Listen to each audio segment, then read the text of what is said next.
Shalom,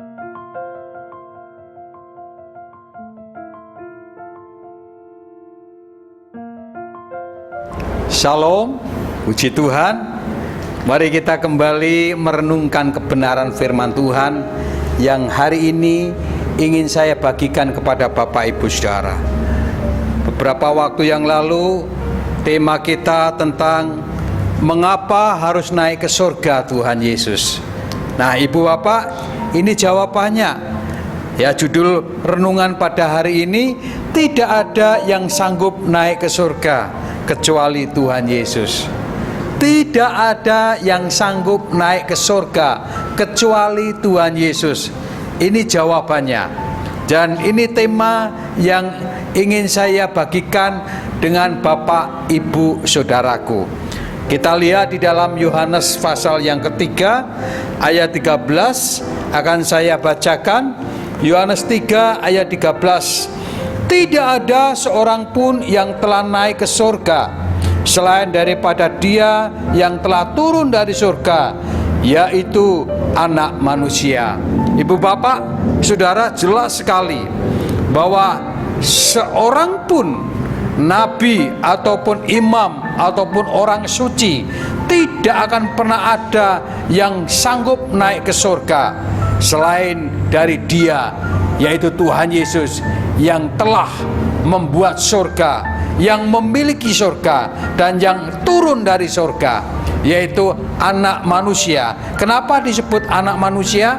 Pada waktu Dia turun ke dunia, Dia menjadi manusia sama seperti kita.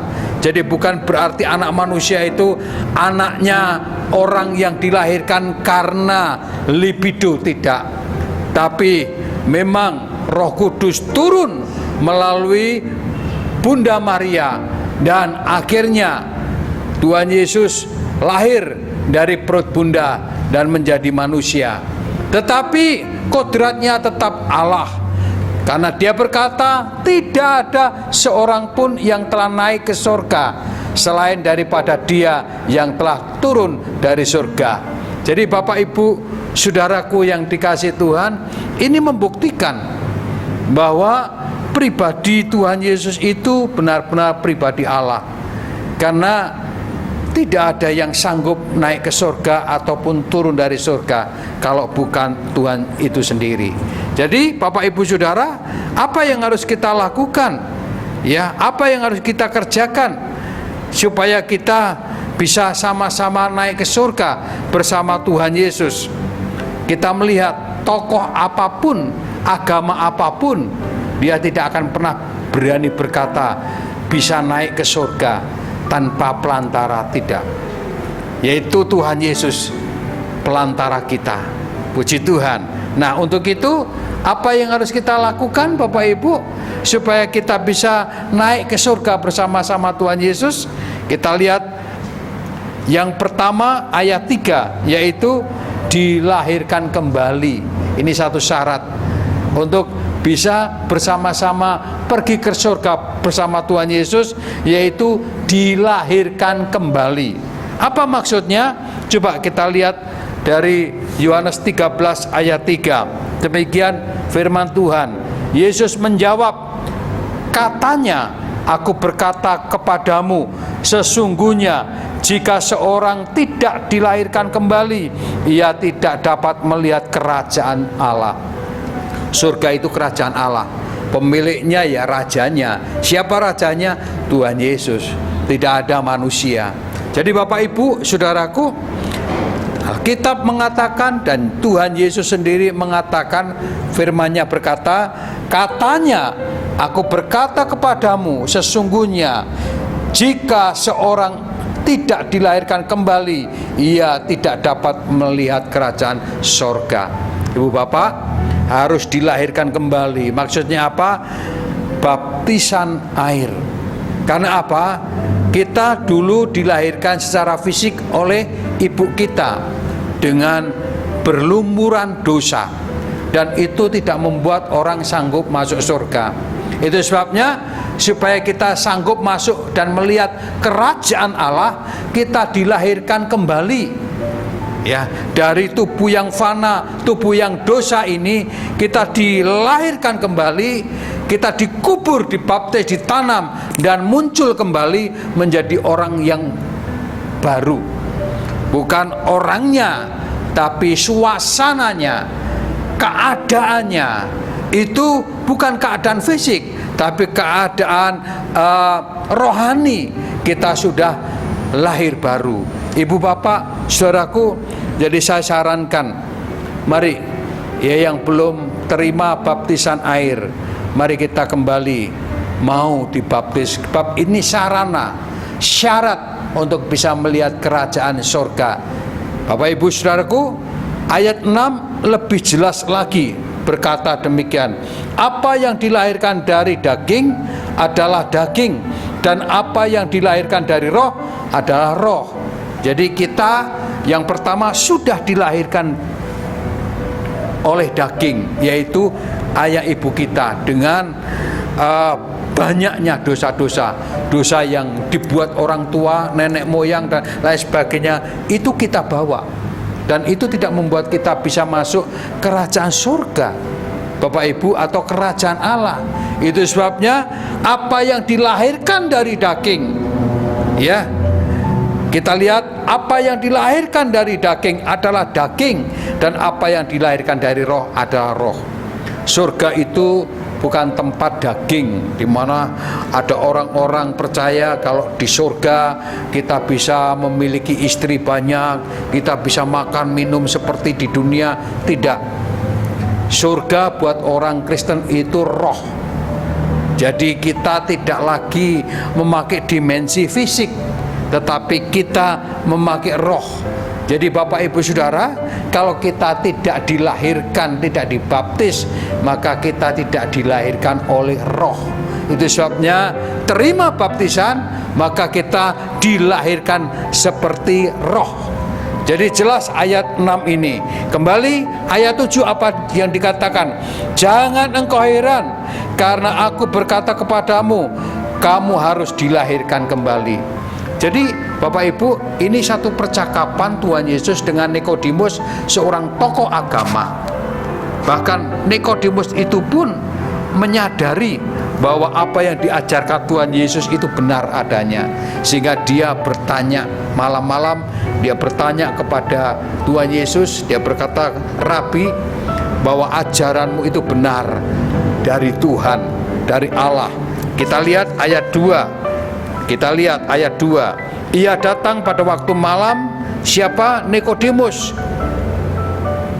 kepada Tuhan Yesus dan berkata, Rabi, kami tahu bahwa engkau datang daripada guru yang diutus Allah, sebab tidak ada seorang pun yang dapat mengadakan tanda-tanda yang engkau adakan itu jika Allah tidak menyertai. Jelas, Nikodemus sangat percaya bahwa Tuhan Yesus mengajarkan kebenaran tentang kealahan, tentang kerajaan surga. Dan percakapannya itu kemudian membawa Nikodemus bertanya, bagaimana kami bisa masuk kerajaan Allah? Ya, Tuhan berkata harus dilahirkan kembali. Nikodemus berpikir, apakah aku yang setua ini harus dilahirkan lagi? Nah, memang pikiran manusia sangat terbatas, cara manusia sangat terbatas.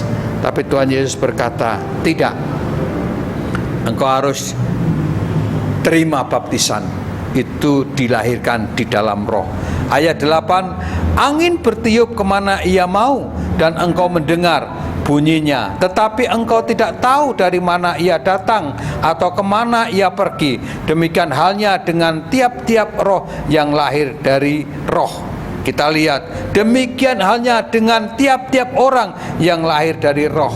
Jadi ibu bapak saudara, orang yang lahir dari roh, orang yang terima baptisan itu, dia akan mengetahui sesuatu yang tidak diketahui orang. Itu hebatnya. Jadi ada satu manfaat. Angin bertiup kemana ia mau, dan engkau mendengar bunyinya, tetapi engkau tidak tahu dari mana ia datang atau kemana ia pergi. Demikian halnya dengan tiap-tiap orang yang lahir dari roh, pasti akan mengerti. Apa yang tidak dimengerti orang, datangnya angin dan lain sebagainya, itu orang tidak tahu. Tetapi ada, demikian pula roh. Kita tidak tahu datangnya roh kapan, tetapi ketika kita ada rohnya Tuhan, kita akan tahu apa yang dikatakan Tuhan itu. Kita akan tahu tentang surga. Karena apa? Tuhan memberikan hikmat dalam pikiran kita. Tuhan memberikan hikmat di dalam perasaan hati kita untuk menerima hikmat kebenaran itu. Ibu bapak, saudaraku yang dikasihi Tuhan, itu sebabnya hari ini mari kita belajar untuk hidup dilahirkan oleh roh. Ya, kemudian yang berikutnya, apa yang Tuhan mau katakan? Ayat 10 lebih jelas lagi. Ayat 10, jawab Yesus, engkau adalah pengajar Israel dan engkau tidak mengerti hal itu. Jelas, tokoh agama, pengajar tentang Tuhan tapi tidak kenal Tuhan. Banyak orang ini membaca Alkitab, mendengar firman, mengerti tentang Tuhan tapi tidak kenal Tuhan.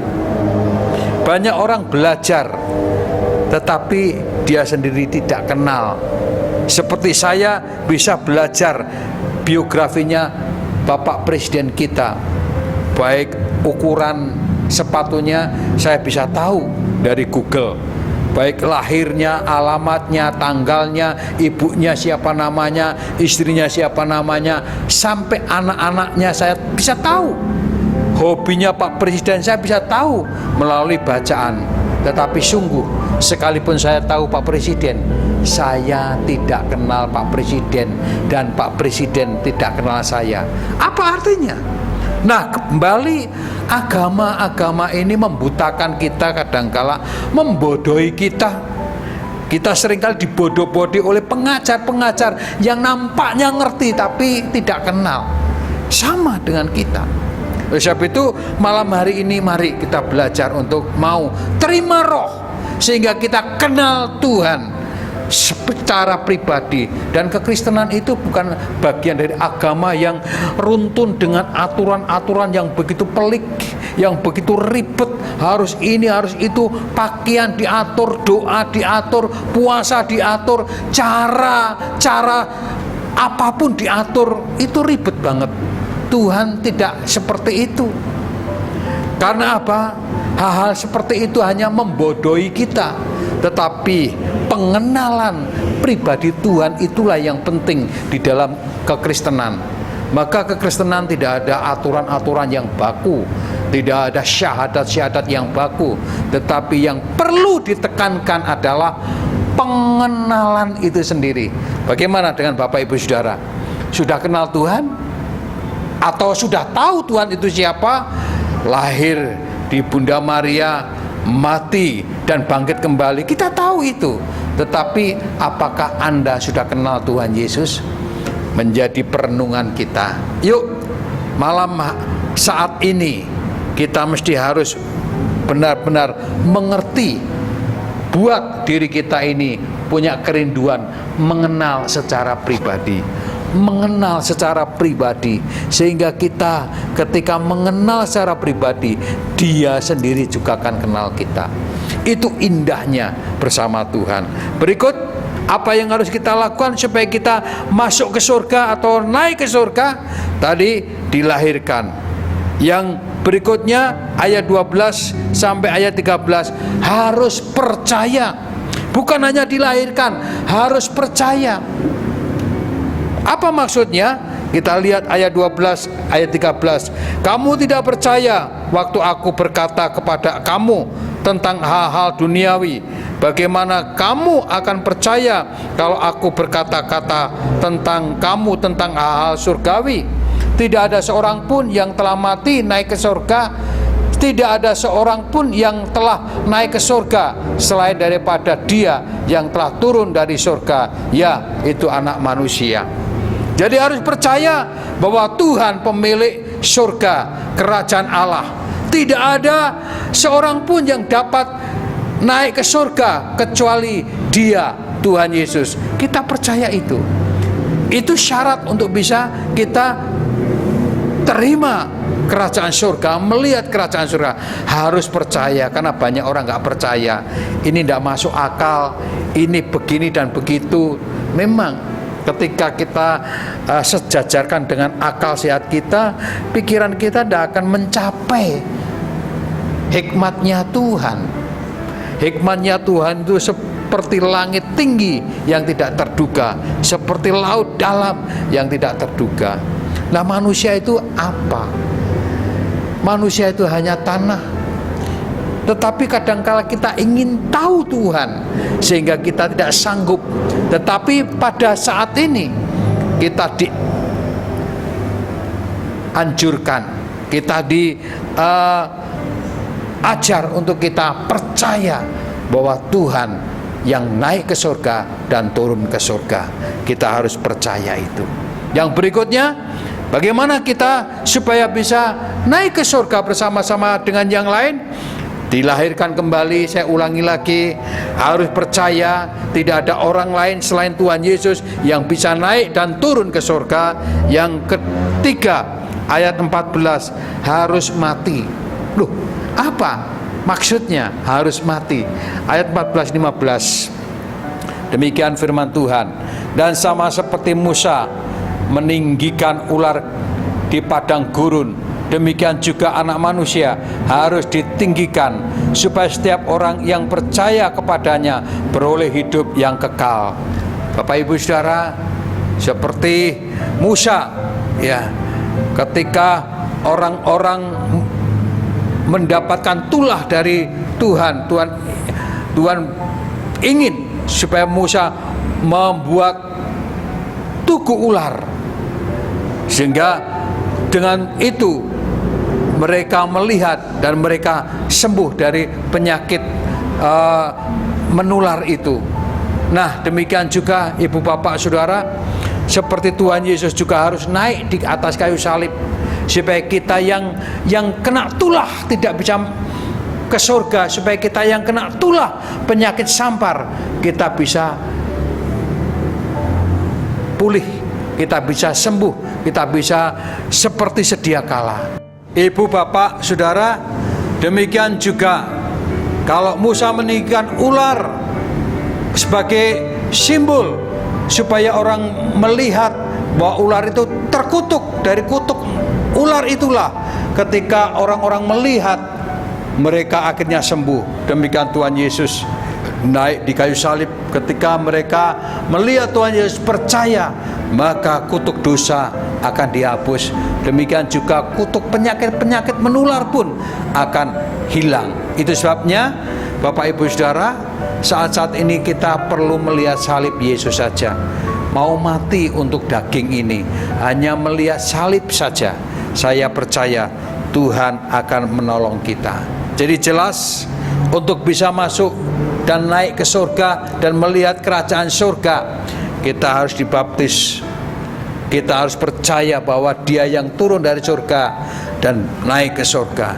Kita berani mati untuk daging kita, melihat seperti Tuhan Yesus mati di kayu salib. Kita juga mau mati untuk daging kita. Maka kita yakin Bapak Ibu Saudara akan diselamatkan. Tuhan Yesus memberkati, dan biarkan ini menjadi perenungan kita. Dan puji Tuhan, sampai jumpa kembali, kita tetap harus lebih sungguh-sungguh. Amin.